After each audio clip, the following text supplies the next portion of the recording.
إن الحمد لله نحمده ونستعينه ونستغفره ونعوذ بالله من شرور أنفسنا ومن سيئات أعمالنا من يهده الله فلا مضل له ومن يضلل فلا هادي له وأشهد أن لا إله إلا الله وحده لا شريك له وأشهد أن محمدا عبده ورسوله يا أيها الذين آمنوا اتقوا الله حق تقاته ولا تموتن إلا وأنتم مسلمون يا أيها الناس اتقوا ربكم الذي خلقكم من نفس واحدة وخلق منها زوجها وبث منهما رجالا كثيرا ونساء واتقوا الله الذي تساءلون به والأرحام إن الله كان عليكم رقيبا يا أيها الذين آمنوا اتقوا الله وقولوا قولا سديدا يصلح لكم أعمالكم ويغفر لكم ذنوبكم ومن يطع الله ورسوله فقد فاز فوزا عظيما وإن خير الكلام كلام الله وخير الهدي هدي محمد صلى الله عليه وسلم وإن شر الأمور محدثاتها وكل محدثة بدعة وكل بدعة ضلالة وكل ضلالة في النار أما بعد. Donc aujourd'hui on continue l'explication du livre Kitab al-Tawhid avec l'explication du Cheikh Salih al-Fawzan et on est arrivé au cours numéro 29 aujourd'hui. Ok, et on commence un nouveau chapitre et le titre de ce chapitre c'est, en premier c'est le chapitre numéro 6 et le titre de ce chapitre c'est Babun Tafsir al-Tawhid wa Shahadatu an la ilaha illallah, c'est-à-dire l'explication du Tawhid et du témoignage de la ilaha illallah. Juste avant de commencer, il y a un point que je voudrais expliquer, c'est que il y a rien de plus important, comme on l'a expliqué plusieurs fois, que la compréhension de l'islam et de la base de l'islam, c'est-à-dire le tawhid. Donc ça veut dire que si c'est ça la plus importante chose à comprendre dans l'islam, eh ben en même temps il faut s'imaginer ou bien il faut comprendre que c'est la première chose que le shaitan va essayer de nous empêcher de connaître. Et c'est la première chose que le shaitan va nous empêcher de bien comprendre. C'est-à-dire qu'il va faire tout son possible pour t'éloigner de la connaissance de cette science et pour t'éloigner de la compréhension de cette base de l'islam. Et ça c'est une des ruses du shaitan. Tu vois que l'être humain, quand c'est le temps de penser à toutes sortes de distractions dans la dunya, il va commencer à faire ce qu'il veut faire sans même sentir la fatigue, sans même penser à l'ennui ou quoi que ce soit. Quand c'est le temps par exemple de s'asseoir devant la télévision, de regarder un match ou de regarder autre chose, quand c'est le temps de s'asseoir dans un café et de parler avec des gens de n'importe quoi, on parle des heures et des heures, sans jamais sentir aucune fatigue, sans jamais sentir aucun ennui, sans jamais prendre de repos, quoi que ce soit. Les gens rentrent là-dedans, puis ils ne sentent pas aucun problème. Mais le shaitan, ça c'est le shaitan qui fait ça en réalité. Il joue avec les êtres humains. Mais quand c'est le temps de s'asseoir pour étudier l'islam, étudier l'ilm, étudier le Coran ou le Sunna, apprendre le tawhid, s'asseoir dans le majlis pour étudier l'islam, tout de suite, on dirait c'est comme s'il s'arrange pour que la personne s'enfuit, et pour faire fuir les gens. Et j'ai remarqué des fois, Allah al-Musta'an, c'est vrai que les gens peuvent avoir des occupations, peuvent avoir des rendez-vous, peuvent avoir des occupations. Ok, ça c'est normal, c'est tout à fait normal, surtout dans un pays comme ce pays qui est rempli de distractions dans la dunya. Mais l'attitude des gens, des fois quand tu commences à parler, surtout que tu sors le livre, tu vois tout de suite, les gens se lèvent pour partir tout de suite, parce que si je commence à parler tout de suite, peut-être ils vont se sentir gênés de se lever tout de suite, ou bien ils vont être embarrassés, donc ils vont se sentir comme forcés, obligés de rester. Puis moi, bon, j'ai pas envie de forcer personne à rester là où il n'a pas envie d'être. C'est pour ça que j'ai toujours dit, celui qui veut assister, il assiste, et c'est pour lui-même. Celui qui ne veut pas assister, il n'assiste pas, et c'est lui qui va perdre. mais alhamdulillah, celui qui fait l'effort, وَمَنْ جَاهَدَ فَإِنَّمَا يُجَاهِدُ لِنَفْسِهِ, celui qui fait l'effort, il fait uniquement l'effort pour lui-même. Inna Allah la ghaniyyun 'anil 'alamin. Allah, il peut se passer de l'univers tout entier. Il n'a pas besoin de moi, il n'a pas besoin de vous, il n'a pas besoin de personne. Et cette religion-là, si c'est pas nous qui allons la supporter, Allah va faire que quelqu'un d'autre va venir.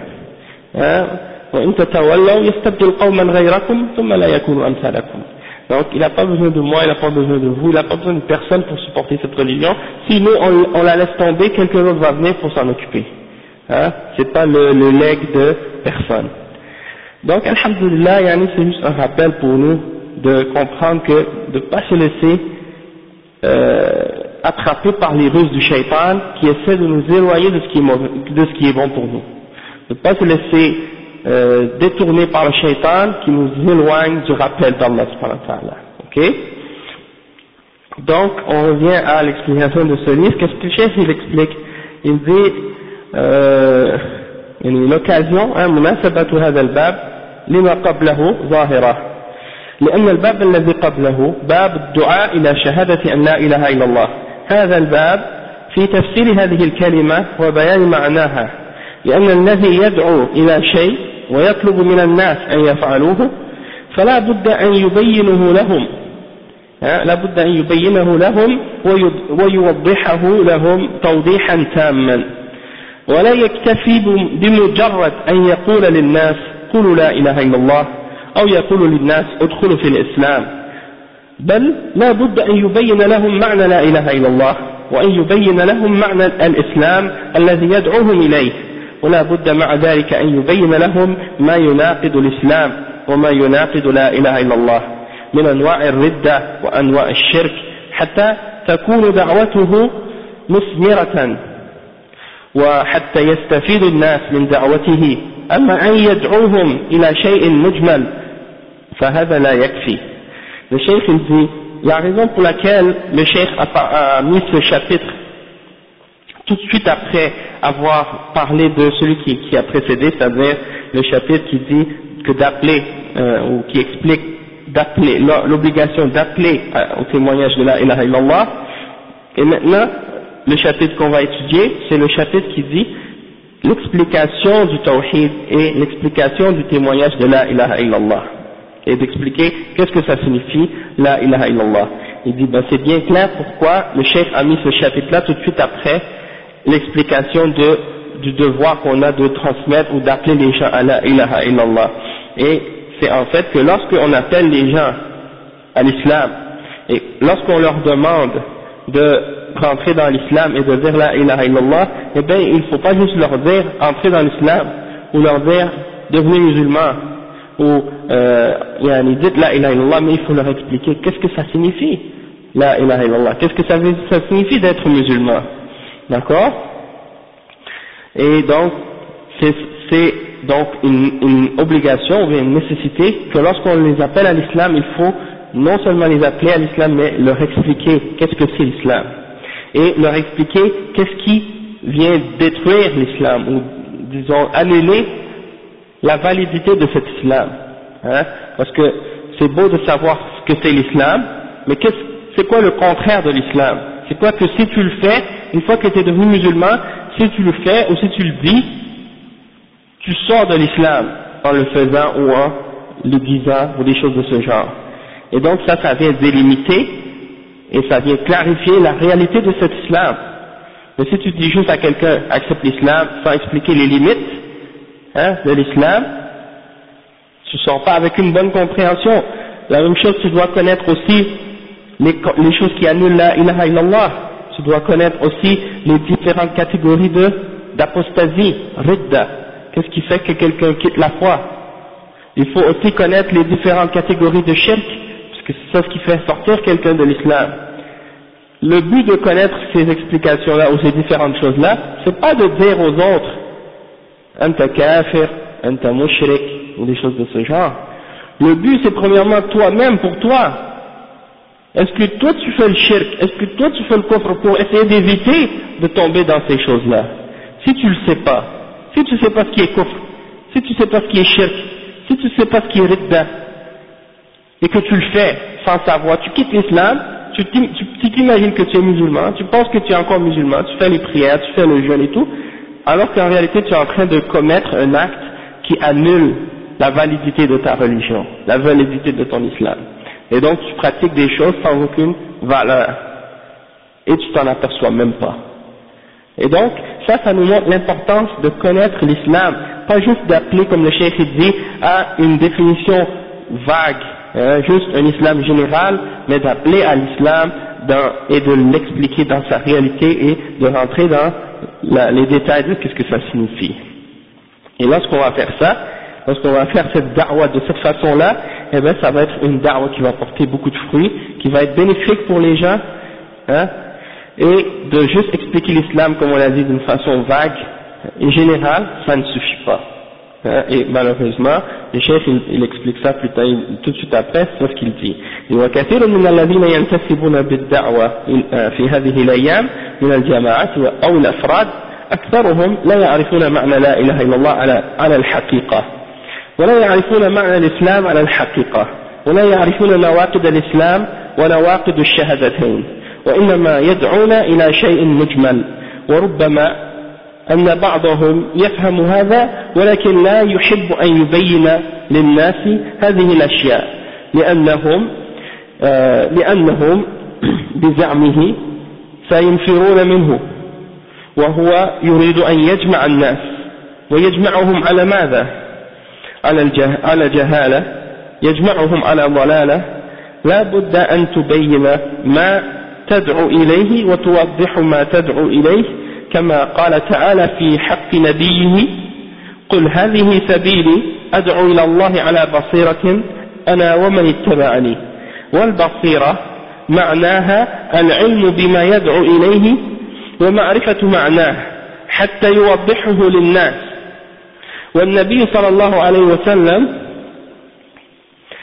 كما سبق في آخر الباب الذي قبل هذا لما بعث عليا رضي الله عنه وأعطاه الراية قال: ادعوهم إلى الإسلام وأخبرهم بما يجب عليهم من حق الله تعالى فيه. ما قال ادعوهم إلى الإسلام واكتفى بهذا، بل قال: أخبرهم بما يجب عليهم. إذا قبلوا أن يدخلوا في الإسلام فبين لهم معنى الإسلام واشرحه لهم حتى يدخلوا فيه على بصيرة. Ok? Le cheikh il dit qu'il y a beaucoup de gens aujourd'hui qui prétendent appartenir à la da'wah et prétendent être parmi ceux qui appellent les gens à l'islam de nos jours, parmi les différents groupes islamiques ou les différents individus qui se prétendent être des du'at. Le cheikh dit que la plupart d'entre eux ne connaissent pas la réalité de ce que signifie la ilaha illallah, et ça c'est quelque chose d'étrange quand on imagine ça, de dire que quelqu'un est, non seulement il est musulman, mais il est parmi ceux qui disent qu'ils appellent à l'islam et à la religion, et qui sont soi-disant les défenseurs de l'islam, ils ne connaissent même pas la signification détaillée de ce que signifie d'être un musulman, et de ce que signifie la ilaha illallah. Et ça c'est une triste réalité, et le cheikh il dit, ils ne connaissent pas la réalité de cet islam, et ils ne connaissent pas non plus ce qui annule cet islam, nawaqid al-islam. Tout le monde sait que, par exemple, il y a nawaqid al-wudu. Quand tu fais la salat, tu sais qu'avant de faire la salat, tu vas faire le wudu. Puis tu sais qu'il y a certaines choses qui vont annuler ton wudu. Si tu les fais, ton wudu sera plus bon, et donc ta prière sera pas valable si tu pries de cette façon-là. Tout le monde sait ça parmi les musulmans, en général. Mais l'islam aussi, c'est comme le wudu, il a des nawaqid aussi. Des choses qui viennent annuler sa validité. Si tu les respectes pas, si tu respectes pas les conditions et les principes de l'islam, eh ben cet islam-là, elle est annulée aussi, elle peut être annulée aussi. Et ce shahada de la ilaha illallah, Muhammad Rasulullah, aussi il peut être annulé. Et donc, ça c'est important de les connaître. C'est important de les comprendre et pas juste d'appeler un islam, comme le cheikh dit, d'une façon vague. Et les jeunes enfants, comme j'ai donné un exemple de ça la semaine passée, quand je parlais de l'enfant qui était avec sa mère, le petit juif, et qu'il me regardait puis il me disait, are you a goy? Est-ce que tu es un goy? Hein? Il avait même pas 3 ans, ce petit-là. Hein?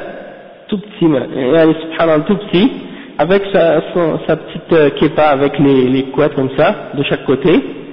Et puis il me regarde et me demande, est-ce que je suis un goy? Un goy, c'est quoi? C'est celui qui n'est pas juif. Hein? Eh ben, c'est parce qu'ils éduquent leurs enfants, depuis qu'ils sont tout petits, de savoir distinguer entre qui est juif et qui n'est pas juif. Quand ils marchent dans la rue, ils savent distinguer les gens. Mais les parents musulmans, en général, dans les pays musulmans, et même en Occident, ceux qui vivent en Occident, ils n'enseignent pas à leurs enfants c'est quoi c'est qui est kafir, c'est qui est pas le kafir, c'est qui le mushrik, c'est qui est pas mushrik, hein, c'est qui est sur la sunna, c'est qui est pas sur la sunna, c'est quoi la définition de la sunna, c'est quoi la définition de la bid'a. Être capable de distinguer entre les hommes, être capable de distinguer entre les gens. Hein? Moi j'ai connu des frères qui faisaient ça, qui éduquaient leurs enfants depuis qu'ils sont tout petits, d'être capable de savoir c'est quoi la distinction entre un musulman et un non-musulman, entre le mu'min et le fasiq, entre le munafiq, entre le mubtadi' et le sunni. Hein? Mais très peu de parents musulmans font ça. Et c'est pour ça que les enfants quand ils grandissent, les enfants musulmans quand ils grandissent, et que, surtout s'ils vont à l'école, si au moins ils avaient cette base, ils seraient capables de traverser à travers, disons, les obstacles et les différentes difficultés qui sont dans la société, ils seraient capables au moins de passer avec quelque chose, de garder, parce qu'ils grandissent et ils disent, moi je suis musulman, je suis sunni, salafi, je suis sur cette voie-là, et eux ils sont pas comme moi parce qu'ils sont pas sur la même religion que moi et sur la même croyance que moi. Et ils savent comprendre et distinguer pourquoi moi je suis comme ça, pourquoi eux ils sont comme ça. Mais quand tu regardes les jeunes, en général les jeunes musulmans ici, c'est juste un islam général qu'ils connaissent, comme le cheikh explique, un islam général. Je suis musulman, mes parents sont musulmans, c'est pour ça que je suis musulman. Sans comprendre c'est quoi l'islam, c'est quoi la différence entre l'islam et le kufr, c'est quoi la différence entre l'islam et le shirk, qu'est-ce qui fait sortir quelqu'un de l'islam, ils ne savent pas. Qu'est-ce qui fait que, c'est quoi les distinctions entre les différentes formes de shirk, ils ne savent pas. Hein? Donc, toutes ces choses-là, c'est les premières choses que les enfants doivent apprendre et doivent connaître dans l'islam. C'est la base de l'islam.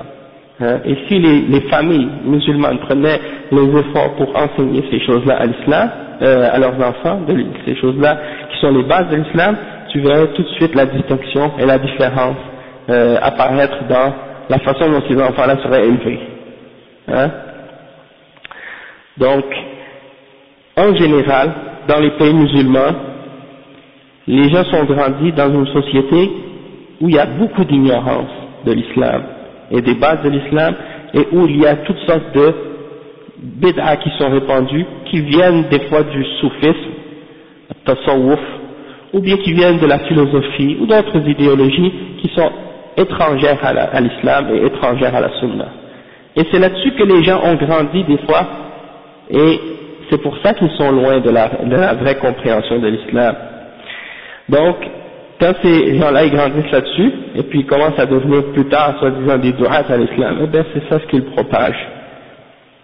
Et donc, le cheikh il dit, il y en a parmi eux qui appellent à l'islam, et ils savent qu'est-ce qui fait sortir de l'islam, et ils savent les distinctions entre l'islam et le kufr et le shirk, mais ils refusent d'en parler, parce qu'ils disent qu'ils veulent réunir les gens, et que s'ils parlent de ça aux gens, les gens vont vouloir s'enfuir, ils vont pas vouloir écouter ça, ils vont vouloir s'enfuir. Donc eux leur but c'est quoi? C'est de juste rassembler les gens, réunir les masses, puis le reste, la réalité, c'est pas important pour eux. Du moment qu'on est tous ensemble réunis, ça c'est l'important pour eux. Et le cheikh il pose des questions, il dit, tu veux les unir pourquoi? Sur quoi? Tu veux les unir sur l'ignorance? Tu veux les réunir sur l'égarement? Il dit, il faut plutôt réunir les gens sur la clarté et leur clarifier la réalité de ce à quoi tu les appelles. Hein? Et Allah subhanahu wa ta'ala, il a dit au sujet de son prophète, sallallahu alayhi wa sallam, dit, voici ma voie, j'appelle les gens à Allah avec basira, avec connaissance, moi ainsi que ceux qui m'ont suivi. C'est-à-dire moi-même et ceux qui m'ont suivi, ils appellent à Allah avec connaissance. Donc le cheikh dit que al-basira, ça veut dire la connaissance de ce à quoi tu appelles les gens et la connaissance de sa signification. Donc tu dois clarifier pour les gens, comme le prophète sallallahu alayhi wa sallam l'a clarifié pour les gens. Hein? Et comme on a mentionné dans le chapitre qui a précédé, hein, que lorsque le prophète sallallahu alayhi wa sallam a envoyé Ali ibn Abi Talib vers les gens de Khaybar et qu'il lui a donné le drapeau, il lui a dit appelle-les à l'islam et explique-leur ou informe-les de ce qui est obligatoire pour eux, hein, ce que Allah a comme droit sur eux. Et le cheikh il dit, le prophète sallallahu alayhi wa sallam a pas dit Ali, il n'a pas dit à Ali vas-y et appelle-les à l'islam seulement, mais il leur a dit en plus et explique-leur les droits que Allah a sur eux parmi les obligations de l'islam. Donc c'est si il les appelle à l'islam, s'ils acceptent l'islam, hein, c'est pour qu'ils acceptent l'islam, il ne fait pas juste dire accepter l'islam, mais il leur explique ce qu'est l'islam, et si par la suite ils entrent en islam, s'ils entrent en islam, ils vont rentrer dans l'islam avec une pleine connaissance de cause. Ils ne vont pas rentrer dans l'islam avec l'ignorance de qu'est-ce que c'est la réalité de l'islam, et puis par la suite avoir des doutes, et puis peut-être quitter l'islam par la suite. Ouais. Ou bien rentrer dans l'islam en ayant une fausse idée de ce qu'est la réalité de l'islam, et par la suite ils disent ah mais moi je savais pas que c'était ça l'islam, si j'aurais su je ne serais pas rentré dedans. Hein? Il y a des gens comme ça, des fois ils cachent des choses à des non-musulmans avant qu'ils acceptent l'islam. Hein? Donc la réalité c'est que tu ne dois pas cacher rien des bases de la religion, tu dois leur expliquer la base de la religion pour qu'ils comprennent que l'islam c'est la ilaha illallah, c'est le tawhid, c'est l'unicité d'Allah, qu'il y a après, par la suite, qu'il y a 5 prières, qu'il y a le jeûne, qu'il y a le hajj, qu'il y a la zakat, etc. Tu leur expliques les piliers et les fondements, ce qui est halal, ce qui est haram en général, ce que tout musulman doit savoir. Hein? Il y en a qui disent non, il ne faut pas leur dire ce qui est halal et ce qui est haram en partant, parce que tu risques de les faire fuir. Non, tu leur expliques, et s'ils veulent la vérité, ils vont l'accepter. Si c'est des gens qui ne veulent pas la vérité, ils ne vont pas l'accepter parce qu'ils ne veulent pas la vérité. Mais toi, ton but, c'est de transmettre le message d'Allah. Hein? Le prophète sallallahu alayhi wa sallam, Allah lui a dit in alayka illa al-balagh. Wa alaykum salam wa rahmatullah. In alayka illa al-balagh. Hein? Donc le prophète il transmettait la religion aux gens, et même si les gens ne voulaient pas entendre, ou même si les gens ne voulaient pas accepter, il n'allait pas changer la religion pour faire plaisir aux gens. Dire ok ben vous voulez le riba, ok je vais vous faire un spécial, pour vous c'est correct, et pour les autres c'est haram. Non, il disait aux gens, voici ça c'est haram. Pas d'exception, exactement. C'est pas parce que quelqu'un est nouveau, parce qu'il y en a qui appellent les gens, ils font un islam spécial pour les convertir. Hein, toi t'es converti, t'as un islam spécial, ça c'est halal pour toi parce que t'es converti. Ou bien toi t'es une personne, tu viens d'Europe ou tu viens d'Amérique, alors pour toi c'est correct de faire ça. Mais pour les autres c'est pas pareil. Donc ils distinguent entre les convertis et les non convertis, entre les Européens, les Américains et les Arabes et les autres des musulmans des autres pays musulmans. Donc ils font des islams spéciaux pour chaque personne. Mais on est tous dans l'islam, on est tous pareils, on est tous des musulmans. Celui qui est nouveau, il apprend. Hein? N'oubliez pas que même les sahaba, ils sont des convertis. Hein? Abu Bakr, Omar, Osman, Ali, hein? Tous les sahaba en général sont tous des convertis à l'islam. Mais à un certain moment donné, ils sont devenus les imams de cette religion. Parce qu'ils ont appris, ils ont fait des efforts pour la religion, ils sont devenus des imams dans l'islam. Donc c'est ça l'important. Hein? Cheikh il dit ensuite وقال لمعاذ وقال صلى الله عليه وسلم لمعاذ إنك تأتي قوما من أهل الكتاب فليكن أول ما تدعوهم إليه شهادة أن لا إله إلا الله فإنهم أجابوك لذلك فأخبرهم أن الله افترض عليهم 5 صلوات إلى آخر الحديث ولم يقف عند قوله ادعوهم إلى شهادة لا إله إلا الله بل أمره أن يبين لهم بعدما ينطقون بالشهادتين أن يبين لهم مقتضى هاتين الشهادتين وأنه ليس المراد مجرد النطق بهما والتلفظ بهما بل لا بد من الالتزام والعمل. Le cheikh il dit que le prophète sallallahu alayhi wa sallam a dit à Mu'adh que je t'envoie vers des gens du livre, alors que la première chose à laquelle tu les appelles soit de témoigner de la ilaha illallah. Et s'ils te répondent, s'ils acceptent ton invitation à l'islam, alors informe-leur que Allah leur a ordonné de faire 5 prières par jour jusqu'à la fin du hadith. Le cheikh il a dit que le prophète sallallahu alayhi wa sallam ne s'est pas limité à leur dire appelez-les à dire la ilaha illallah seulement, mais il a demandé ou il a commandé à Mu'adh de clarifier aux gens, une fois qu'ils ont dit la ilaha illallah, de leur clarifier ce que ça implique de dire la ilaha illallah. Ça ne peut pas dire seulement de prononcer la ilaha illallah et de prononcer la ilaha illallah, mais il faut aussi l'appliquer et agir selon ce que ça implique de dire la ilaha illallah. C'est comme par exemple, il y a des fois des femmes qui veulent se marier avec un chrétien ou un juif ou une personne d'une autre religion ou un athée. C'est des femmes musulmanes qui ont fréquenté des hommes qui ne sont pas musulmans, jusqu'à ce qu'elles soient soi-disant amoureuses de ces gens-là, et là elles ont voulu se marier avec ces hommes, soi-disant pour pas faire le haram, parce qu'elles pensent que c'est haram quand même de faire des choses en dehors du mariage, donc elles ont dit on va se marier mais il n'est pas musulman, donc c'est pas permis pour une musulmane d'épouser un kafir, même s'il est juif ou chrétien, c'est pas comme l'homme. Pour la femme, c'est pas comme l'homme. Il y a des différences dans la charia, dans certaines règles entre l'homme et la femme. L'homme et la femme ne sont pas égales en tout, parce que Allah prend en considération la nature et le rôle de la femme qui est différent de celui de l'homme. D'accord? C'est pour ça qu'il y a des distinctions. Et donc, là, elle vient avec lui à la mosquée, devant l'imam soi-disant, pour que l'imam lui explique l'islam, le shahada de la ilaha illallah, pour qu'il deviennent musulmans, soi-disant. Et il y en a parfois,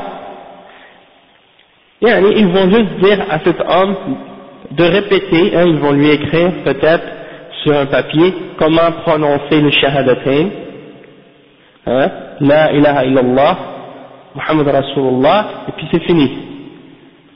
Il dit, tu fais juste lire ça, et puis ça y est, tu vas te marier avec la fille, puis après c'est fini. Et ça vaut rien.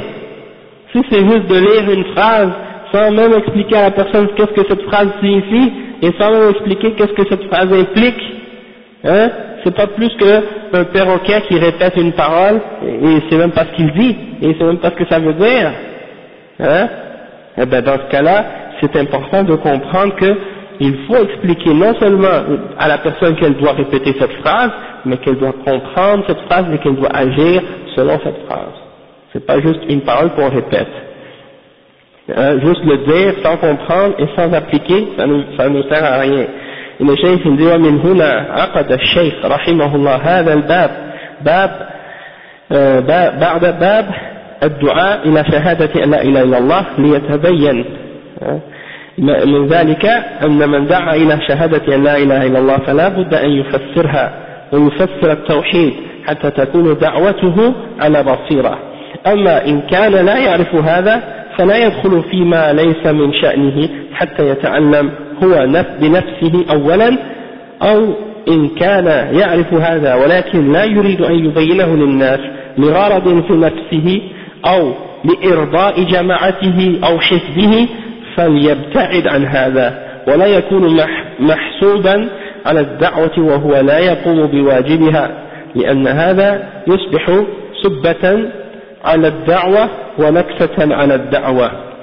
Le cheikh il dit, c'est pour ça donc que le cheikh il a mis ce chapitre, le chapitre de l'explication du shahada, après avoir parlé de l'obligation d'appeler les gens au témoignage de la ilaha illallah, pour qu'on clarifie que lorsqu'on veut expliquer ou appeler les gens à la ilaha illallah, il faut aussi leur expliquer ce que ça signifie. Et il faut donc que la da'wa soit basée sur une connaissance. Mais si la personne ne connaît pas la signification de la ilaha illallah, et dans ce cas-là, le cheikh il dit dans ce cas-là, il doit commencer par apprendre lui-même ce que ça signifie et abandonner la da'wa jusqu'à ce qu'il ait étudié comme il faut, et après il pourra faire une da'wa qui va être sérieuse et qui va être solide.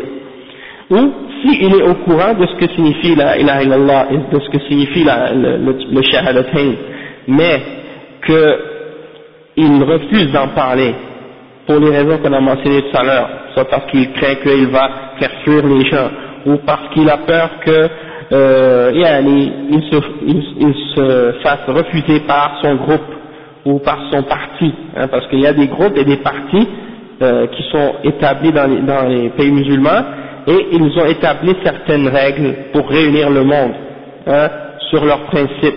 Et parmi leurs principes, c'est qu'il ne faut pas parler de tawhid, parce que ça divise les gens. Il faut réunir le plus de voix et le plus de personnes avec nous. Il ne faut pas parler de choses qui vont diviser les musulmans selon eux. Donc le tawhid, ça divise les gens, parce que tu vas être obligé de distinguer entre qu'est-ce qui est shirk, qu'est-ce qui est pas shirk. Ça va pas faire plaisir à tout le monde. Tu vas être obligé d'expliquer aux gens c'est quoi, qu'est-ce qui est sunna, qu'est-ce qui est bid'a. Ça va pas faire plaisir à tout le monde, parce qu'il y a des groupes et des sectes qui sont présentes dans les pays musulmans qui pratiquent ces bid'a et qui font des formes de shirk qui sont bien répandues dans la société et qui font même partie parfois de la culture de certains pays. Donc si tu parles de ça, ça va pas faire plaisir à beaucoup de monde, et nous on veut réunir le plus de monde avec nous pour avoir plus de voix, pour avoir plus de force et plus d'impact. Alors c'est pour ça que je parle pas de ces affaires-là. Et lui, ce soi-disant Da'iya, il veut faire plaisir à ce parti, et il veut faire plaisir à ce groupe, et donc il décide de se fermer la bouche et de ne pas parler de ce sujet-là. Donc le cheikh il dit pour ces gens-là, le mieux c'est qu'ils s'éloignent de la da'wa et qu'ils se taisent, qu'ils restent loin de la da'wa, parce qu'ils n'ont pas l'intention de prendre ou d'appeler les gens à ce qui est obligatoire dans cette da'wa, et donc ils nuisent plus qu'ils font du bien. فهؤلاء الذين شغلون بهموم الدعوة كما يقولون وهم لا يفهمون معنى الدعوة ولا يفهمون ما يطلب من الداعية، فالواجب أن يكون الدعاة على بصيرة وحتى تجدي دعوتهم وحتى تنفع وحتى يكتب لهم الأجر عند الله. وقول الشيخ تفسير التوحيد وشهادة أن لا إله إلا الله، هذا من عطف الدال على المدلول، والمدلول هو التوحيد، وشهادة أن لا إله إلا الله هو الدال، لأن شهادة أن لا إله إلا الله تدل على التوحيد، فهو من باب أو من عطف الدال على المدلول. والشيخ رحمه الله جمع بينهما في الترجمة ليبين أن معناهما واحد، فمعنى التوحيد هو لا إله إلا الله، ومعنى لا إله إلا الله هو التوحيد، ومن أجل أن لا يخفى هذا على أحد فيظن أن التوحيد غير لا إله إلا الله، بل هما شيء واحد. فهذا معنى جمع الشيخ رحمه الله بين اللفظين في الترجمة. وقد ذكر الشيخ في هذا الباب 4 آيات وذكر حديثا واحدا. Le cheikh il explique que dans ce titre, le titre de ce chapitre, il a réuni le mot tawhid et le mot la ilaha illallah, ou la phrase la ilaha illallah, et il a dit le chapitre, l'explication du tawhid et du témoignage de la ilaha illallah. Et le cheikh il dit que il a réuni ces deux-là, c'est pour faire comprendre en réalité que un, c'est la signification de l'autre. C'est-à-dire que le tawhid, ça signifie la ilaha illallah, et la ilaha illallah, ça signifie le tawhid. Et c'est ça qu'on doit comprendre. Ok? La ilaha illallah, ça veut dire quoi? Ça veut dire rien ne mérite d'être adoré, excepté Allah subhanahu wa ta'ala. Donc tout ce qui est adoré en dehors d'Allah, ou tout ce qui est adoré autre que Allah subhanahu wa ta'ala, ou avec Allah subhanahu wa ta'ala, doit être rejeté. C'est ça que ça signifie. Et c'est ça le tawhid. Donc, le cheikh il dit Al-ayatul ula, le premier verset que le cheikh mentionne, c'est le verset qui dit Ulaika alladhina yad'una yabtaghuna ila rabbihim al-wasilata ayyuhum aqrab wa yarjuna rahmatahu wa yakhafuna 'adhabah inna 'adhaba rabbika kana mahdhura. Qu'est-ce que ça veut dire ce verset-là? Ça, c'est le premier verset que le cheikh mentionne dans ce chapitre. Ce verset, ça veut dire Ulaika, ceux-là, ceux qu'ils invoquent, ceux que les gens parmi les mushrikines et les kuffars, soit aussi parmi les juifs et les chrétiens, ceux qui nous invoquent en dehors d'Allah, eux-mêmes sont en train de rechercher un moyen pour se rapprocher à Allah. Ok? Et ils espèrent en la miséricorde d'Allah et ils craignent son châtiment. Et certes, le châtiment d'Allah subhanahu wa ta'ala ou de ton Seigneur est yani mahzoura. Bon, on va expliquer ça parce que le cheikh il explique en détail. Il dit قال جمهور المفسرين إن هذه الآية نزلت في قوم كانوا يعبدون المسيح وأمه وعزيرا فبين سبحانه أن هؤلاء الذين تدعونهم هم عبادي ويدعونني وهم فقراء إلي يدعونني ويتقربون إلي بالطاعة فهم عباد من عبادي والعبد لا يصلح أن يكون معبودا وليس هناك في السماوات والأرض إلا من هو عبد لله إن كل من في السماوات والأرض إلا آتي الرحمن عبدا لن يستنكف المسيح أن يكون عبدا لله ولا الملائكة المقربون فكل الخلق كل سكان السماوات والأرض كلهم عباد الله فلا يصلح أن يعبدوا من دون الله عز وجل ولذلك قال الله في الآية التي قبلها قل ادعوا الذين زعمتم من دونه فلا يملكون كشف الضر عنكم ولا تحويلا هذا تعجيز للمشركين وتعجيز لآلهتهم التي يعبدونها من دون الله. Donc le cheikh explique que la majorité des ulama de tafsir, ils ont expliqué à propos de ce verset-là qu'il a été révélé à propos des gens qui adoraient Jésus, le fils de Marie, ainsi que Marie elle-même, et ainsi que Uzair. Ok? Et Allah subhanahu wa ta'ala, il explique dans ce verset-là que ceux-là, le Messie, c'est-à-dire Isa, Jésus, et Marie, sa mère, et Uzair, eux-mêmes, Allah il dit, ceux-là sont mes serviteurs, et ils m'invoquent, ils m'adorent, et ils ont besoin de moi, et ils essaient de se rapprocher à moi par l'obéissance. Donc ce sont mes esclaves, ce sont mes serviteurs, et l'esclave ou le serviteur ne peut pas être adoré, il ne mérite pas d'être adoré. C'est-à-dire vous les adorez alors qu'ils sont les esclaves d'Allah, comme vous les adorez. Le seul qui mérite d'être adoré, c'est Allah subhanahu wa ta'ala, le maître, et non pas les serviteurs d'Allah. Le verset, c'est le verset qui est devant, c'est dans Surat Al-Isra, le verset 57, si je ne me trompe pas. Non. Alors, le cheikh il dit, il n'y a rien dans les cieux, excepté que c'est il n'y a rien qui existe ni dans les cieux ni sur la terre, excepté que c'est un esclave serviteur d'Allah. Que ce soit les anges ou les prophètes ou les saints ou autres, sont tous des esclaves, sont tous au service d'Allah subhanahu wa ta'ala, sont tous des créatures d'Allah subhanahu wa ta'ala. Allah subhanahu wa ta'ala il mentionne un verset, le cheikh il mentionne le verset 93 dans Surat Maryam, et ça dit que tous ceux qui sont dans les cieux et sur la terre, il n'y en a aucun d'entre eux excepté qu'il viendra à Allah subhanahu wa ta'ala comme un serviteur, comme un esclave. 93, Surat Maryam. Tout ce qui est dans les cieux et sur la terre, tous ceux qui sont les habitants des cieux ou de la terre, ils vont tous venir à Ar-Rahman comme des serviteurs. Ok? Il n'y en a aucun qui sorte de cette description-là.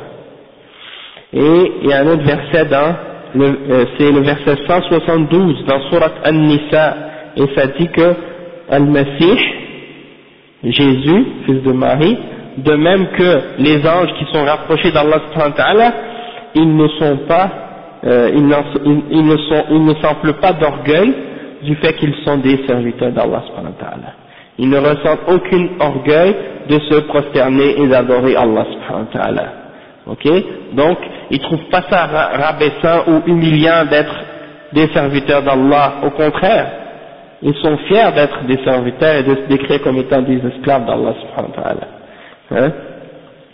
Donc, toute la création, tous les habitants des cieux et les habitants de la terre, ils sont tous des serviteurs, des esclaves d'Allah subhanahu wa ta'ala, et aucun d'entre eux ne mérite d'être adoré en dehors d'Allah subhanahu wa ta'ala. Et c'est pour ça que Allah subhanahu wa ta'ala, il dit dans le verset qui est avant ce verset-là, le verset 56 dans Surat Al-Isra, ça dit,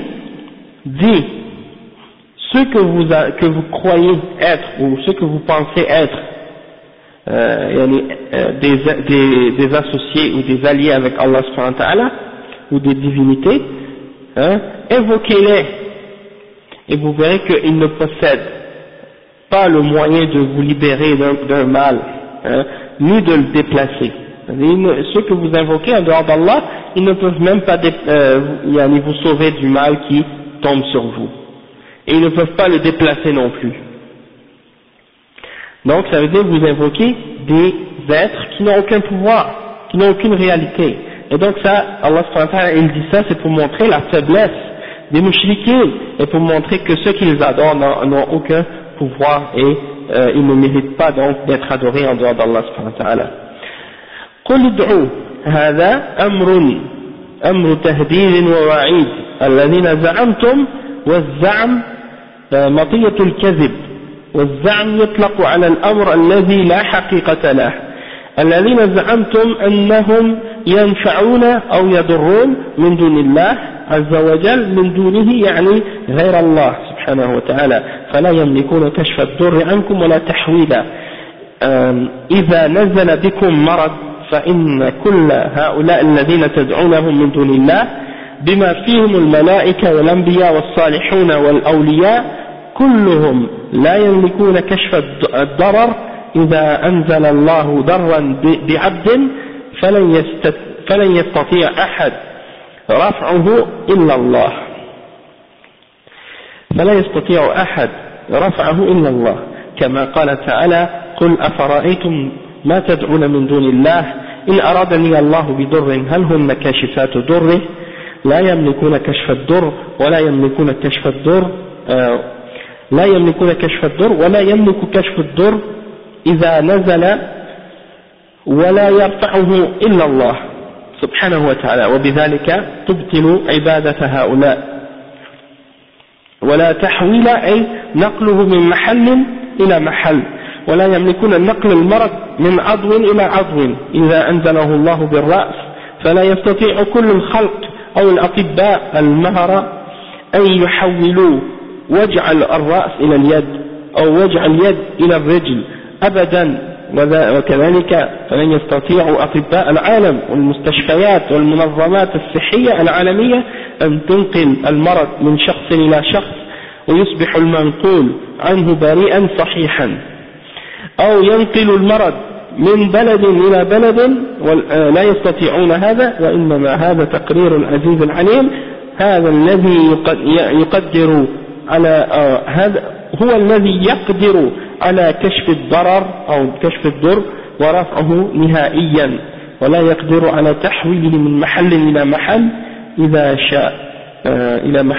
شاء ويقدر على تحويله من محل إلى محل إذا شاء subhanahu wa ta'ala. Le cheikh il dit dans ce chapitre, il explique la signification du verset, il dit qul id'u, dites appeler, ça veut dire dit aux messagers d'Allah, à ces gens-là, c'est comme pour leur lancer un défi et pour les menacer en même temps. C'est-à-dire Allah il dit aux messagers Muhammad sallallahu alayhi wa sallam, dit à ceux qui invoquent d'autres en dehors d'Allah, ceux qui pensent être des divinités, et le terme qui est utilisé c'est alladhina za'amtum, et le cheikh il explique que le mot za'am en arabe c'est quelque chose qui n'a pas de réalité, qui est faux, c'est-à-dire qu'est-ce que tu prétends ou qu'est-ce que tu penses, mais qui est pas réel, hein. Donc ça veut dire, invoque ce que tu penses ou que vous prétendez qu'ils sont des divinités en dehors d'Allah, hein, que vous croyez qu'ils peuvent vous faire du bien ou vous nuire en dehors d'Allah, hein, et vous allez voir qu'ils ne sont pas capables, et ils ne possèdent pas la capacité de vous enlever un mal une fois qu'il est tombé sur vous, ni de le déplacer, hein. Lorsqu'une maladie tombe sur quelqu'un, comme le cheikh explique, il dit si la maladie est tombée sur l'un d'entre eux, hein, et que vous invoquez ce que vous voulez en dehors d'Allah, que ce soit les prophètes ou les anges ou les hommes pieux ou les awliya ou les autres choses en dehors d'Allah, aucun d'entre eux ou personne d'entre eux ne sera jamais capable d'enlever ce mal et de le faire disparaître. Et le cheikh il dit c'est uniquement Allah subhanahu wa ta'ala qui peut le faire enlever ce mal lorsqu'il est tombé sur quelqu'un. Comme Allah subhanahu wa ta'ala dit dans le verset 38 dans Surat Al-Zumar, dit avez-vous vu ce que vous invoquez en dehors d'Allah? Si Allah veut me nuire d'une façon quelconque, est-ce que ces divinités-là seraient capables d'enlever le mal qui tombe sur moi? Donc le cheikh il dit qu'elle ne possède pas la capacité d'enlever le mal. Et si le mal est tombé sur quelqu'un, personne ne peut l'enlever excepté Allah, et donc ça vient montrer que ce qu'ils adorent en dehors d'Allah est complètement nul, est complètement faux, n'a aucune vérité, aucune valeur. Et le cheikh il dit que si par exemple, parce que Allah il dit wala tahwila, wala yamlikuna kashfa ad-dur ankum wala tahwila. Wala tahwila, ça veut dire quoi? Ça veut dire même de le déplacer. Ils ne peuvent pas l'enlever ni le déplacer. Et le cheikh il dit donc que si tu as une maladie qui est tombée sur toi, comme soit tu as un malaise dans ta main ou dans ta tête ou ton pied ou ta jambe, eh bien personne n'est capable de le faire aller ou de déplacer le mal et de le mettre à un autre endroit ou de le faire déplacer d'une personne à une autre. Hein, c'est seulement Allah subhanahu wa ta'ala qui a cette capacité-là. Il dit peu importe qui essaye, même si ce sont des médecins qui se réunissent tous ensemble, ou des hôpitaux, ou des organisations pour la santé, ou autres, et peu importe qu'est-ce qu'ils essaient de faire, ils ne seraient jamais capables de faire ça. Et s'ils étaient capables, eh bien on n'aurait même plus besoin d'hôpitaux, on aurait juste à enlever la maladie comme ça, et puis c'est fini. Mais ça prouve que c'est seulement Allah subhanahu wa ta'ala qui a cette capacité-là. Et donc, c'est inutile d'invoquer quiconque en dehors d'Allah. C'est ça le but, c'est ça le point que Allah veut nous faire comprendre par ce verset-là. Que tout ce que les gens invoquent ou adorent en dehors d'Allah n'a aucune utilité. Et que ce qu'ils invoquent en dehors d'Allah, c'est batil. Et donc, le cheikh dit هذا من التحديات التي يتحدى الله بها المشركين ولن يجيب عنها إلى أن تقوم الساعة فدل على انقطاع حجتهم لا أحد قال بلى آلهتنا تستطيع كشف الضر أو تستطيع تحويل الضر وما أحد قال هذا فدل على انقطاع حجتهم وانخصامهم وعاد الأمر لله. Donc le cheikh il dit que ça c'est un des défis que Allah subhanahu wa ta'ala a lancé aux mushrikin, et ils ne seront jamais capables de répondre à ce défi-là jusqu'à la fin des temps, jusqu'à ce que l'heure du jugement arrive. Et donc ça prouve que leur preuve est complètement nulle, et qu'il n'y a ou que leur argument ne tient pas. Parce que personne n'est capable d'enlever un mal, et personne n'est capable de faire déplacer le mal non plus lorsqu'il est tombé quelque part. Et donc ça montre que, parce qu'il n'y en a pas aucun parmi eux qui est venu par exemple pour dire oui, nos idoles sont capables de faire ça. Hein? Personne d'entre eux n'a fait ça. Et s'ils prétendaient ça, on pourrait facilement leur montrer le contraire. Le cheikh dit ثم بين سبحانه وتعالى أن هؤلاء الذين تدعونهم من دون الله أنهم عباد الله هم بأنفسهم يدعون الله ويرجون رحمته ويخافون عذابه يبتغون إلى ربهم الوسيلة أيهم أقرب ويرجون رحمته ويخافون عذابه فالملائكة وعيسى وأمه وعزير وكل الصالحين والأولياء بهذه المثابة كلهم يبتغون إلى ربهم الوسيلة. والوسيلة معناها في الأصل السبب الذي يوصل إلى المقصود، فالسبب الذي يوصل إلى المقصود يسمى وسيلة. Le cheikh il dit que ensuite Allah subhanahu wa ta'ala a clarifié que ceux que vous invoquez en dehors d'Allah, eux-mêmes sont des serviteurs. Wa alaykum salam wa rahmatullah. Eux-mêmes sont des serviteurs qui invoquent Allah subhanahu wa ta'ala. Hein? Comme quand les chrétiens ils disent que Jésus que c'est Dieu. Hein? Ils disent que Isa c'est Dieu. Donc il y a plein de passages dans la Bible, wa alaykum salam wa rahmatullah, il y a plusieurs passages dans la Bible qui montrent que Isa il prie et il demande à Dieu et il invoque Allah subhanahu wa ta'ala. Et donc s'il est Dieu, comment ça se fait que lui-même il invoque Allah subhanahu wa ta'ala et qu'il demande à Allah subhanahu wa ta'ala, hein? Ça prouve qu'il n'est pas Allah, ça prouve qu'il n'est pas ce qu'il prétend, parce qu'ils disent que Dieu est incarné en lui et qu'il est Dieu donc, hein? C'est pour ça qu'Allah subhanahu wa ta'ala il dit لَقَدْ كَفَرَ الَّذِينَ قَالُوا إِنَّ اللَّهَ هُوَ الْمَسِيحَ ابْنُ مَرْيَمَ.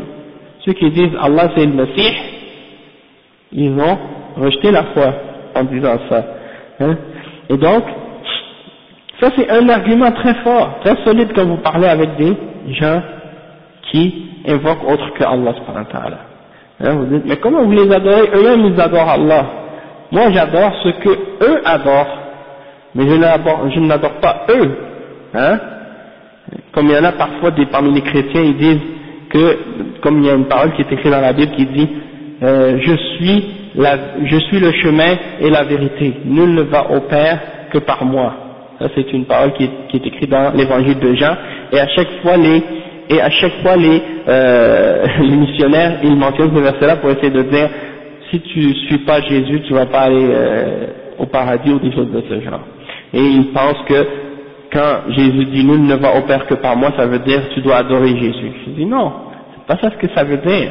Ça veut dire nul ne va arriver à plaire à Dieu excepté en suivant l'exemple de Jésus. Et qu'est-ce qu'il faisait Jésus?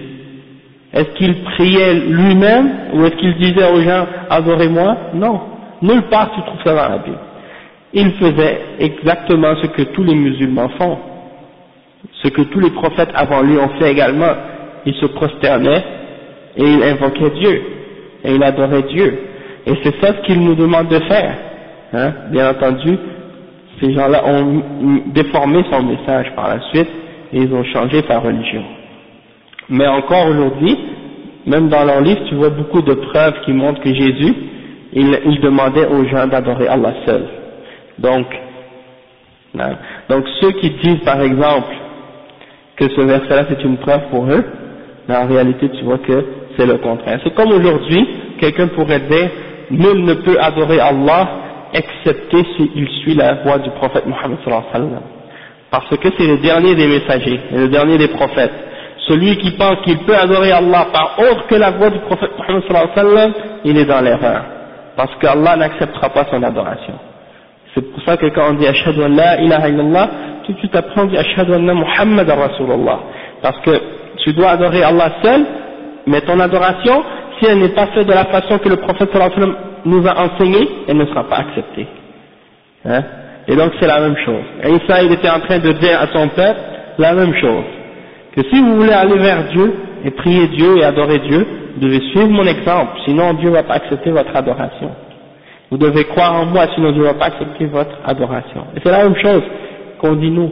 Si vous ne croyez pas en Muhammad sallallahu alayhi wa sallam, Allah n'acceptera pas votre adoration, parce que c'est une condition dans la foi, hein? Donc c'est dans ce sens-là, yani. Mais c'est exactement, c'est pour dire que ces gens-là, eux-mêmes, ils adorent Allah, hein? Le prophète Mohammed sallallahu alayhi wa sallam, c'est un serviteur d'Allah. Donc c'est pas correct de prendre le serviteur et de le mettre à la place d'Allah et de l'adorer, comme certains parmi les soufis qui adorent le prophète Mohammed sallallahu alayhi wa sallam, et qui le prennent comme intercesseur entre eux et Allah dans cette dunya. C'est-à-dire quand ils ont un problème, ils l'appellent lui, au lieu d'appeler Allah subhanahu wa ta'ala. Et ça c'est du shirk. Hein? Et ils se disent musulmans. Donc ça c'est un exemple. Ils font comme les chrétiens avec Isa. Mais ils pensent que parce que c'est dans l'islam, ça dérange pas. Ou bien ils pensent que parce qu'ils disent pas la même chose que les chrétiens, comme si on dit pas que Muhammad sallallahu alayhi wa sallam c'est le fils d'Allah, donc c'est correct. On peut l'invoquer en dehors d'Allah. Non. Même si tu dis pas que c'est le fils d'Allah, le fait que tu l'invoques en dehors d'Allah, ça c'est shirk en soi. Hein? Donc, le shirk, c'est ça ce qu'il explique. Il dit, eux-mêmes, ils cherchent un moyen de se rapprocher à Allah pour savoir lequel sera plus proche de lui. Hein?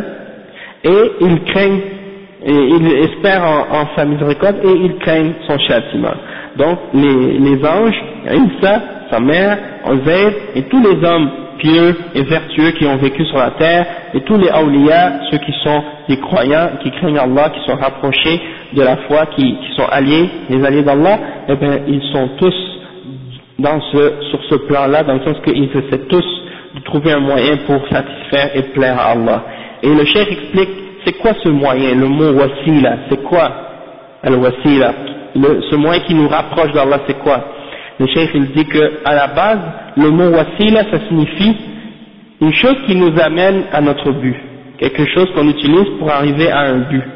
Et donc, on appelle ça wasila en arabe, et quand on parle de wasila dans ce verset-là, on parle en réalité du moyen ou de la chose qui va te permettre de te rapprocher de ton créateur. Et c'est quoi? C'est, comme le cheikh il dit, at-ta'a wal-qurb. Le cheikh il dit, amma ma'naha huna fil aya fal-wasila at-ta'a wal-qurb.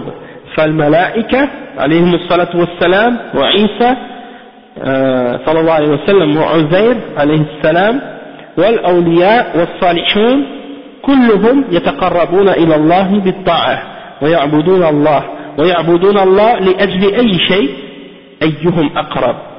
كل واحد يرجو أن يكون أقرب إلى الله سبحانه وتعالى، يتقربون إليه بطاعته ويرجون رحمته ويخافون عذابه، فدل على أنهم عباد فقراء إلى الله يرجون رحمة الله لأنهم بحاجة إليها، ويخافون عذاب الله أن ينزل بهم.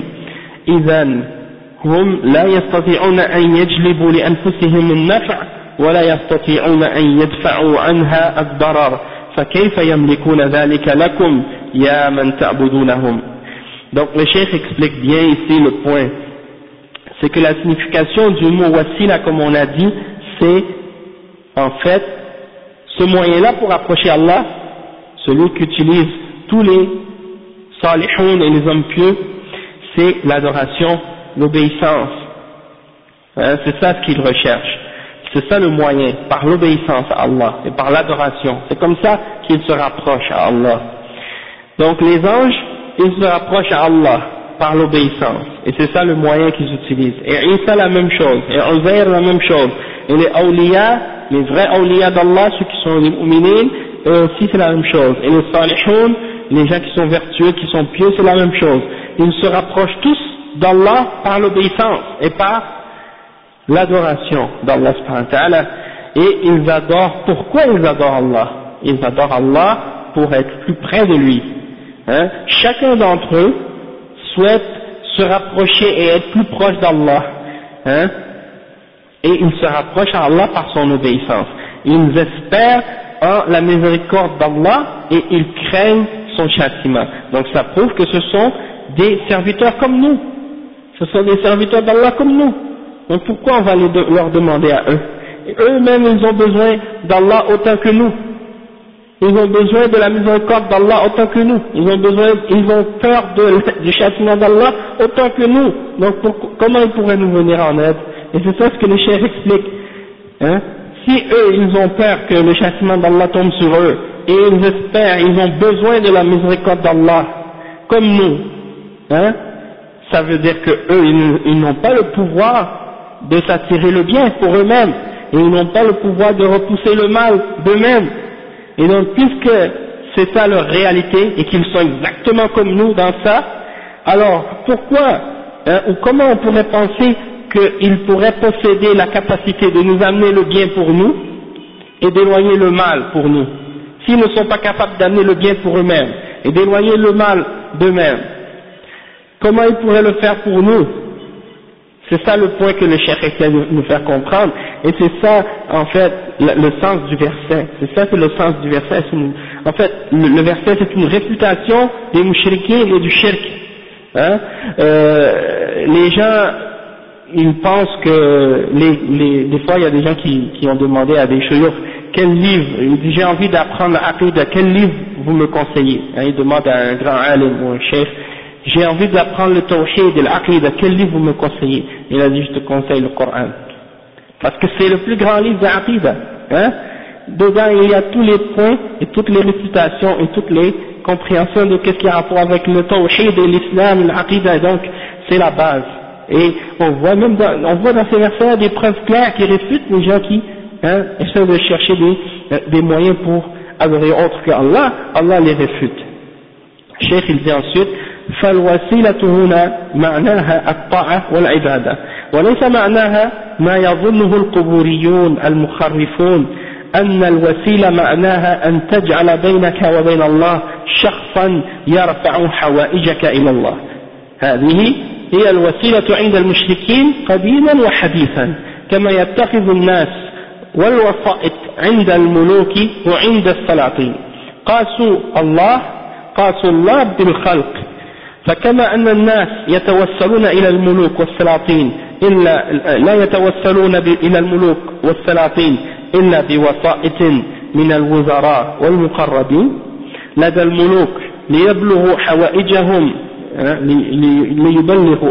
ليبلغوا حوائجهم إلى الملوك والسلاطين، قاسوا الله عز وجل على خلقه فقالوا لا بد أن نجعل بيننا وبين الله واسطة ترفع حوائجنا إلى الله وتقرب إلى الله، تقرب هؤلاء الوسائط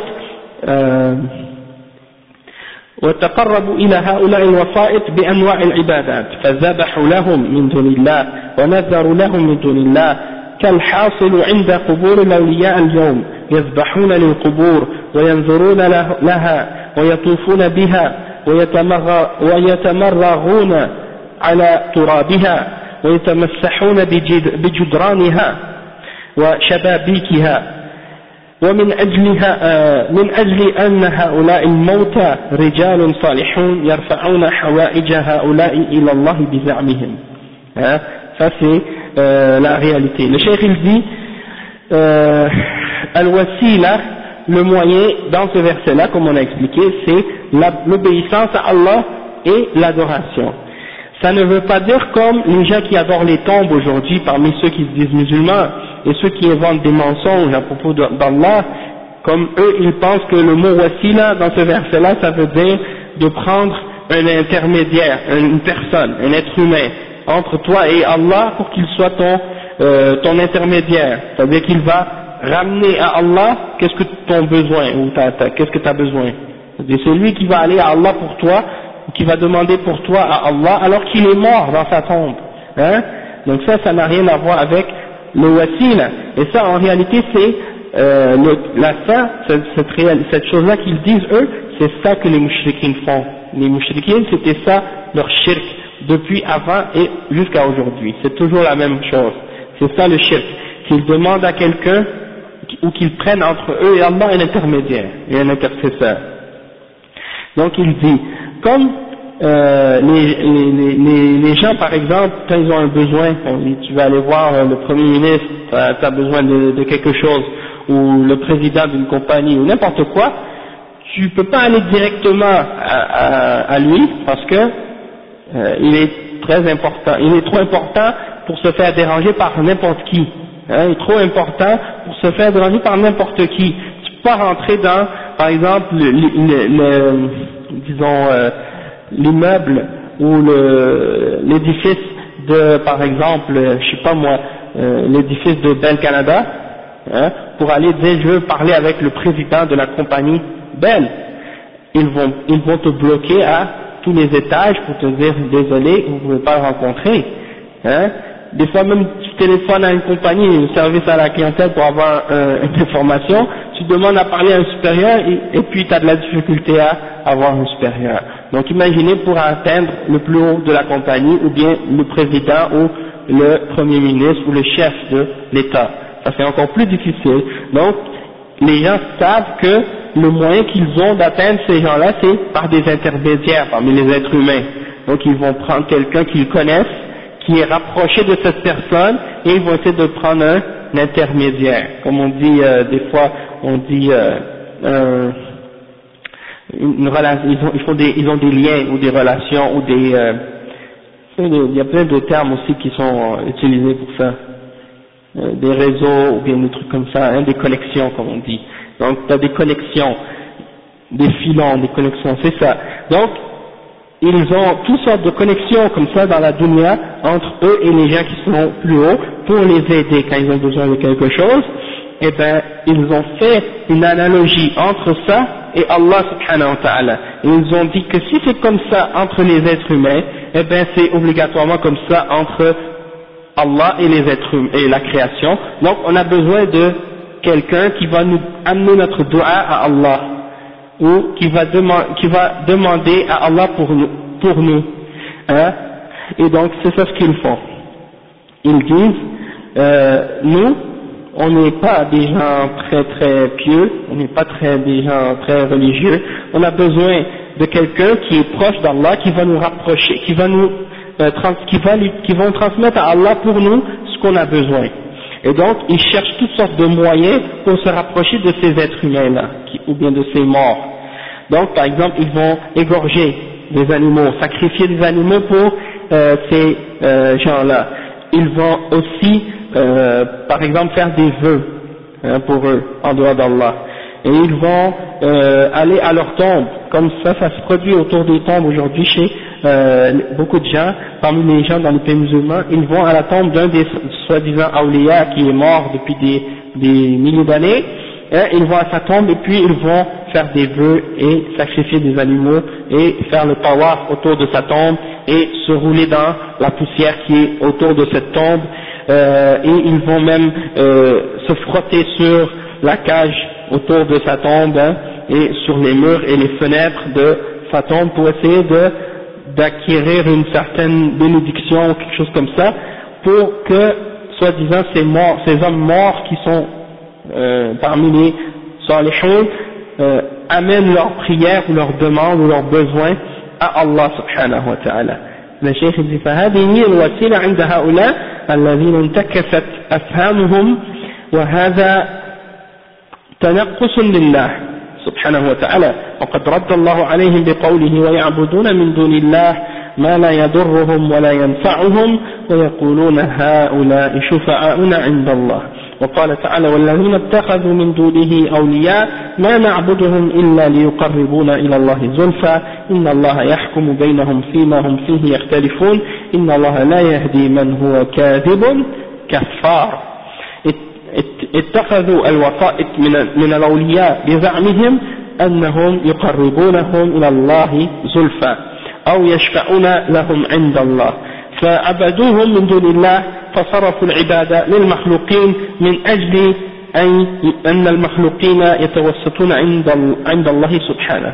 Le cheikh il dit donc c'est ça, comment ces gens-là leur compréhension a été renversée, ok, et en réalité la façon dont ils ont compris le mot wasila dans ce verset-là, c'est en réalité c'est comme s'ils ont rabaissé Allah, ils ont insulté Allah subhanahu wa ta'ala en faisant ça, parce qu'ils ont rabaissé Allah au même niveau qu'une créature ignorante, comme les rois de cette dunya, ou les dirigeants de cette dunya.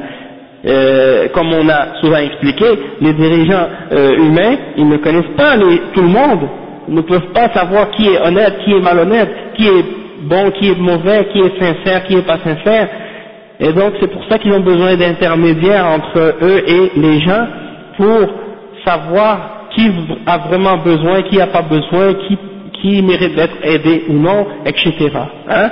Tandis qu'Allah subhanahu wa ta'ala, il n'a pas besoin d'intermédiaire de ce genre, parce qu'il connaît tout le monde, hein? Et il entend tout le monde, hein? Et il dit وَقَالَ رَبُّكُمُ ادْعُونِي أَسْتَجِبْ لَكُمْ, invoquez-moi, je vais vous répondre. Il n'a pas dit prenez un intermédiaire pour me demander quoi que ce soit, hein? Donc comme le cheikh il dit, même ça c'est réfuté dans le Coran, comme le verset 18 dans Surat Yunus, et ils invoquent en dehors d'Allah ce qui ne peut ni leur nuire ni leur profiter, et ils disent ceux-là sont nos intercesseurs en dehors d'Allah. Et dans le verset 3 dans Surat Az-Zumar, Allah subhanahu wa ta'ala il dit, et ils ont pris en dehors d'Allah des intercesseurs, hein, et ceux qui ont pris en dehors d'Allah des intermédiaires et des intercesseurs, ils disent qu'ils ne les adorent que pour se rapprocher plus d'Allah.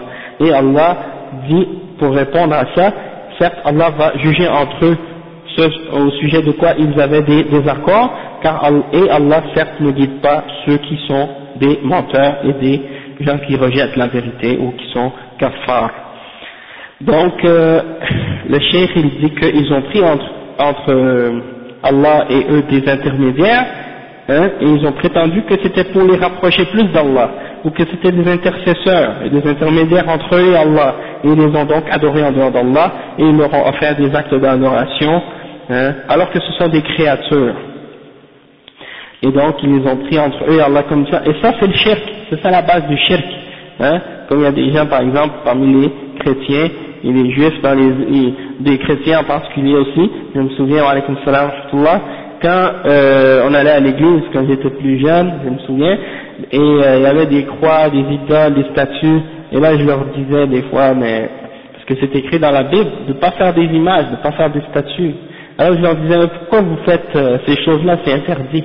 Hein, ça c'est la même chose que les hindous sont en train de faire. Si tu rentres dans un temple hindou, puis tu rentres dans une église catholique, il n'y a pas grande différence.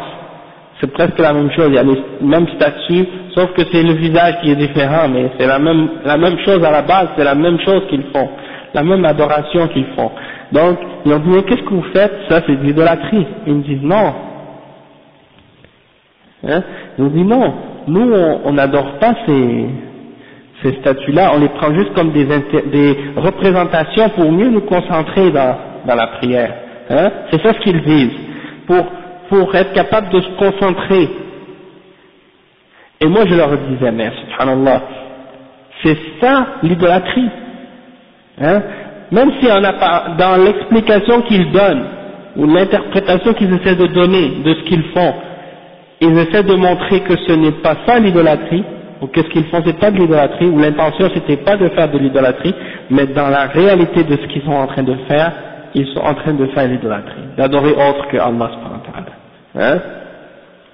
Et donc c'est, peu importe l'analogie ou la logique qu'ils essaient de donner à ce qu'ils font, pour essayer de le rendre justifiable ou acceptable, tu vois qu'à la base c'est ça le shirk. Il dit non, on veut juste montrer un respect à ces hommes pieux et montrer qu'on les aime.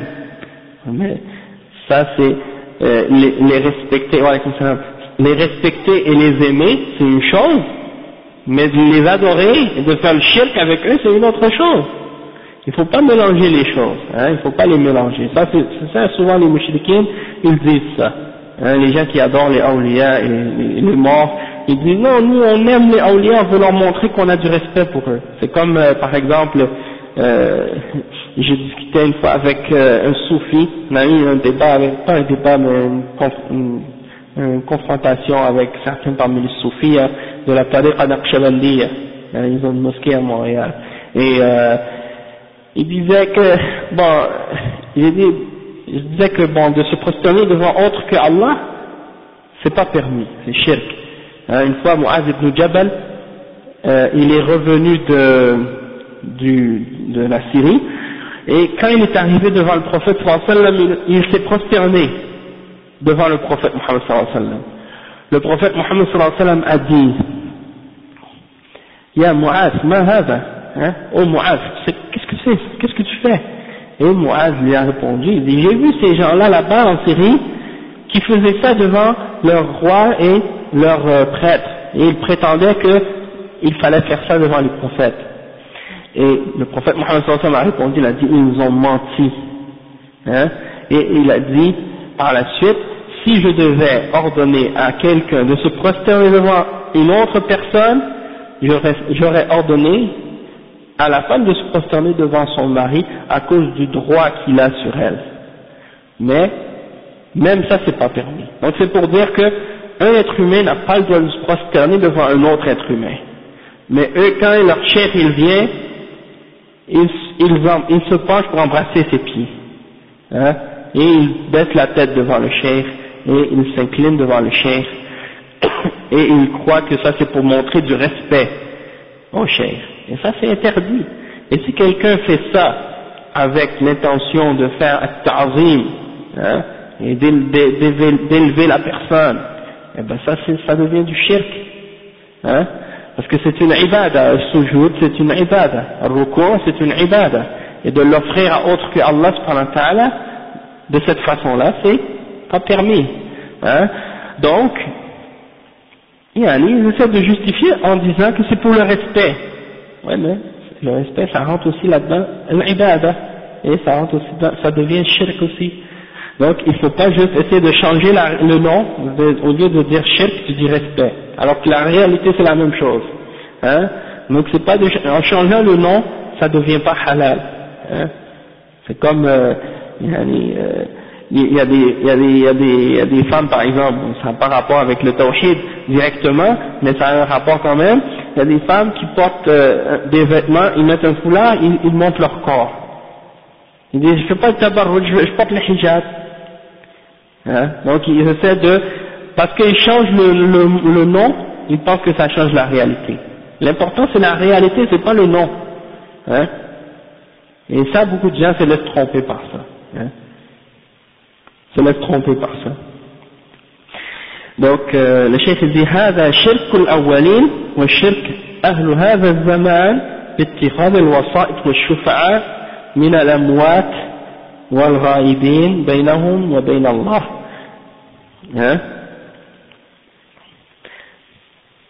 وصرفوا لهم أنواع العبادات والقربات بما زين لهم الشيطان زين لهم شياطين الإنس والجن من هذه الأباطيل، وهذه هي الوسيلة عند هؤلاء. أما الوسيلة في القرآن والسنة فمعناها الطاعة والعبادة، وليست اتخاذ الأشخاص وسائط، وإنما هي الطاعة والعبادة.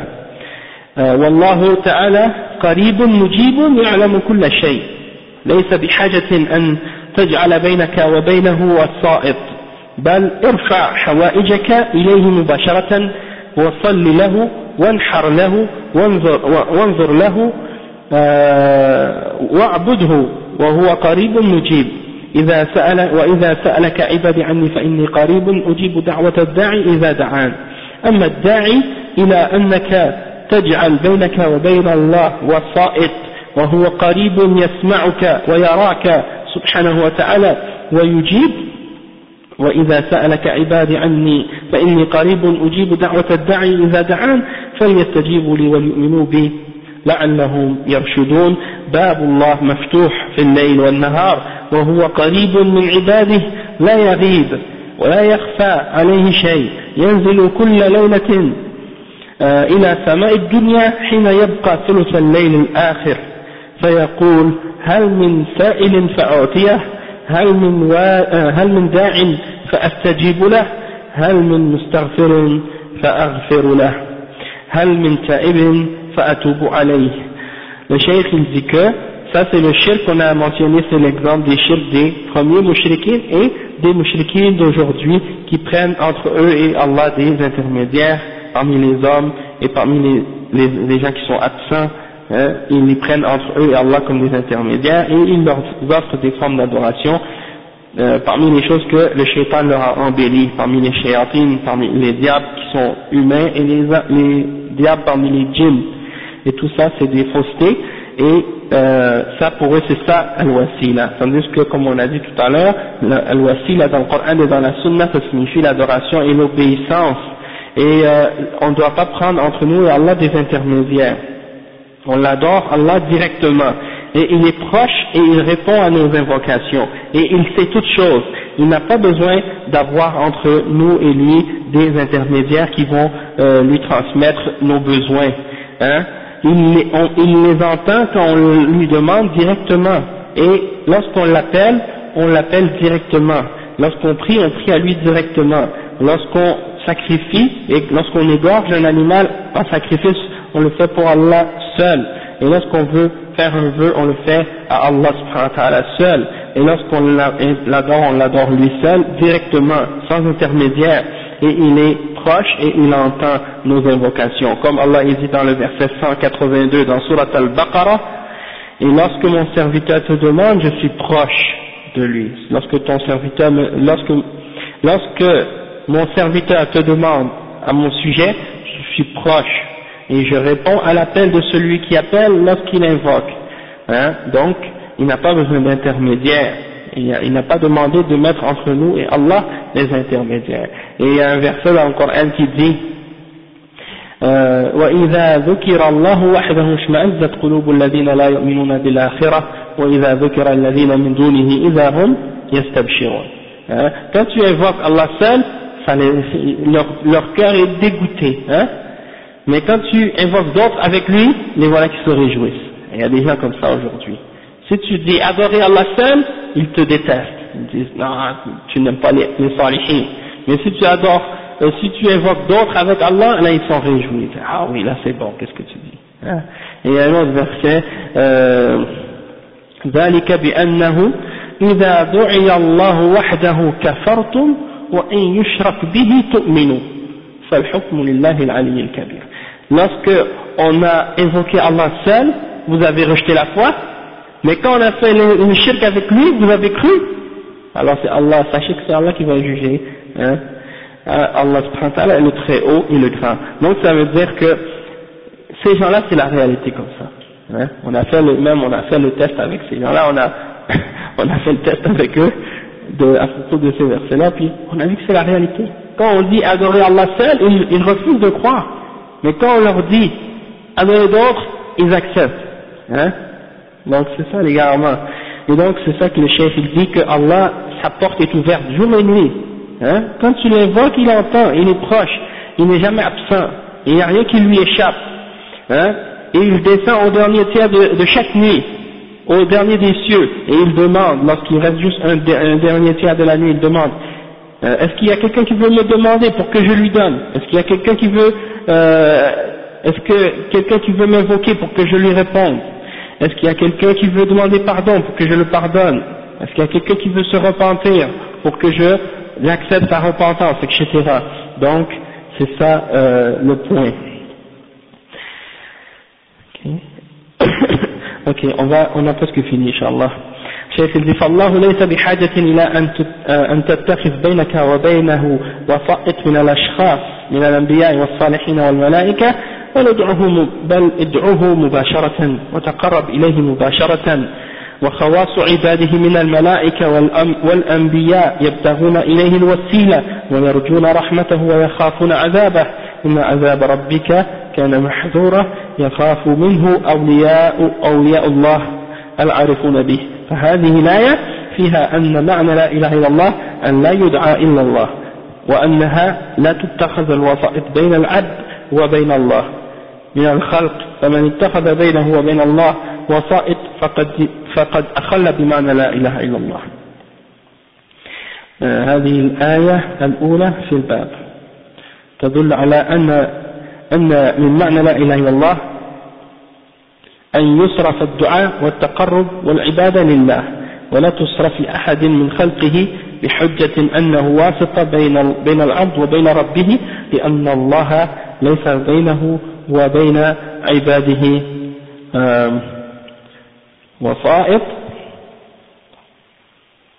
واسطة من هذا النوع. أما الواسطة بين العباد وبين الله في رفع حوائجهم فهذه غير موجودة. ولهذا يقول شيخ الإسلام ابن تيمية هناك واسطة من جحدها فقد كفر وهناك واسطة من أقر بها كفر. فما هي هذه الواسطة التي من جحدها فقد كفر؟ هم الرسل عليهم الصلاة والسلام، فهم واسطة بين الله وبين عباده في تبليغ الرسالات والأوامر والنواهي، فمن جحدها فقد كفر لأنه جحد رسالة الرسل. وهناك واسطة من أقر بها فقد كفر وهي أن يجعل الإنسان بينه وبين الله واسطة في تبليغ حوائجه ورفع دعائه ويتقرب إلى هذه الواسطة بالعبادة. وهذه الواسطة بزعمه تطلب له من الله أو تطلب له من الله ما يحتاجه. Donc ça c'est la fin de ce premier hadith, de ce premier verset, l'explication. Le cheikh il résume pour terminer pour faire la conclusion de ce verset là, c'est que la signification de ce verset c'est en fait l'explication de la ilaha illallah, et ça veut dire qu'on n'a pas le droit d'invoquer personne en dehors d'Allah, parce que ça c'est interdit. On n'a pas le droit de prendre entre nous et Allah un intermédiaire dans l'adoration.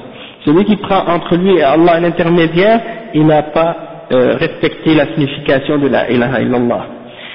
Et donc ça c'est le premier verset dans ce chapitre, et c'est ça que ça explique. Ça explique que toute l'adoration doit être pour Allah seul, et que celui qui met entre lui et Allah un intermédiaire, il a associé avec Allah.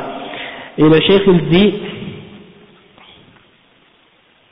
donc c'est ça, il dit que Cheikh l'Islam Ibn Taymiyyah, il a dit qu'il y a deux formes de wasita, deux formes d'intermédiaires. Il y a un intermédiaire que celui qui la rejette, il a rejeté la foi, et il y a une autre intermédiaire que celui qui l'accepte, il a rejeté la foi. Et il a dit c'est laquelle? C'est quel intermédiaire que si tu l'as rejeté, tu as rejeté la foi? Il a dit c'est les messagers d'Allah, parce que les messagers d'Allah sont des intermédiaires entre nous et Allah dans la transmission du message et dans la transmission de ce qui est halal et haram et dans les règles de la religion. Si tu rejettes cet intermédiaire-là, tu as rejeté la foi. Hein? Comme par exemple les kuffars et les athées et les autres qui ne croient pas qu'il y a eu des messagers qui sont venus pour les hommes. Hein? Ils croient que tous les hommes, on est tous égaux et pareils. Donc eux ils ne reconnaissent pas qu'il y a une catégorie d'êtres humains qui sont venus sur la terre, qui sont des messagers d'Allah, qui reçoivent une révélation. Hein? Et donc c'est pour ça qu'on dit qu'il y a des intermédiaires qu'on accepte et d'autres qu'on n'accepte pas, c'est-à-dire que en fait ça dépend dans quel sens. Soit si tu parles dans le sens de l'être humain vers Allah, hein, il n'y a pas d'intermédiaire. Pour arriver à Allah, pour plaire à Allah, pour adorer Allah, il n'y a pas d'intermédiaire acceptable. Tu ne peux pas adorer Allah par un intermédiaire. Mais dans l'autre sens, de Allah vers l'être humain, il y a des intermédiaires dans la transmission du message. Ok? Comme par exemple, Jibril, qui transmet le message au prophète Muhammad sallallahu alayhi wa sallam. Ensuite, le prophète Muhammad sallallahu alayhi wa sallam qui transmet le message aux Sahaba. Ensuite, les Sahaba qui transmet le ilm aux tabi'in, et ensuite les tabi'in aux tabi'in, et de génération en génération jusqu'à nous aujourd'hui. Hein? Ça c'est la transmission du ilm, et ça c'est un intermédiaire qui est obligatoire d'accepter. Hein? Mais dans l'autre sens, de nous vers Allah, il n'y en a pas d'intermédiaire, c'est direct. Et c'est ça que beaucoup de ilmaniyin, des laïcs, ils comprennent pas. Ils disent notre religion, l'islam, il n'y a pas de clergé, il n'y a pas d'intermédiaire entre nous et Allah. Et donc, personne n'a le droit de nous dire ce qui est halal, ce qui est haram, ce qu'on peut faire, ce qu'on ne peut pas faire. Chacun est libre de croire et de prendre ce qu'il veut de la religion, comme il veut. Il n'y a pas d'autorité religieuse. Ça, c'est faux. Il y a les ulama, le prophète sallallahu alayhi wa sallam a dit, al-ulama warasatul anbiya. Les ulama, les savants sont les héritiers des prophètes. Et qu'est-ce qu'ils ont hérité? C'est la science. Hein? Si tu veux être un alim, tu n'as qu'à étudier ta religion. Hein? Tu veux connaître ta religion, apprends-la. Mais tu ne peux pas renier la religion ou l'autorité dans la religion parce que tu n'es pas un alim. Hein? Mais qu'est-ce que ça veut dire quand il n'y a pas de clergé? C'est pas comme nous pour les chrétiens. Pour les chrétiens, pour se demander pardon, ils doivent aller demander au prêtre. De se confier, de dire au prêtre qu'est-ce qu'il a fait comme péché. Oh mon prêtre, j'ai fait tel péché ou tel péché ou tel péché. Et le prêtre il lui dit va en paix mon fils, tu es pardonné. Et c'est comme ça. Il doit lui dire, sinon Dieu ne va pas lui pardonner, selon les catholiques c'est comme ça. S'il ne va pas voir le prêtre dans la petite boîte pour lui dire au prêtre quel péché il a fait, il croit que Dieu ne peut pas le pardonner. C'est comme ça qu'il faut faire. Tandis que pour nous les musulmans, il n'y a pas ça, il n'y a pas de clergé, il n'y a pas de hiérarchie d'autorité comme ça que les êtres humains ont inventé et que tu dois passer à travers eux pour arriver à Allah. Il n'y a pas ça dans l'islam. Mais ils mélangent les choses. Quand ils parlent avec des non-musulmans, ils prennent ces termes-là pour leur faire croire à des choses, parce qu'ils font des parallèles entre l'islam et le christianisme à chaque fois, sans expliquer la réalité de l'islam. Mais ils utilisent l'ignorance des gens pour les tromper. Il y a pas, et pour leur faire plaisir aussi. Donc, il n'y a pas d'intermédiaire dans ce sens-là, dans le sens comme pour aller vers Dieu, on passe directement, mais dans l'autre sens, dans la transmission du message et de la religion, il y a un intermédiaire, il y a une autorité religieuse dans la connaissance et dans l'autorité. Hein. Donc c'est pour ça que c'est important de clarifier ces points-là. Donc on va s'arrêter ici. Subhanakallahumma wa bihamdika ashhadu an la ilaha illa anta astaghfiruka wa atubu ilayk, et on continuera Inch'Allah demain après l'Asr bi'idhnillah.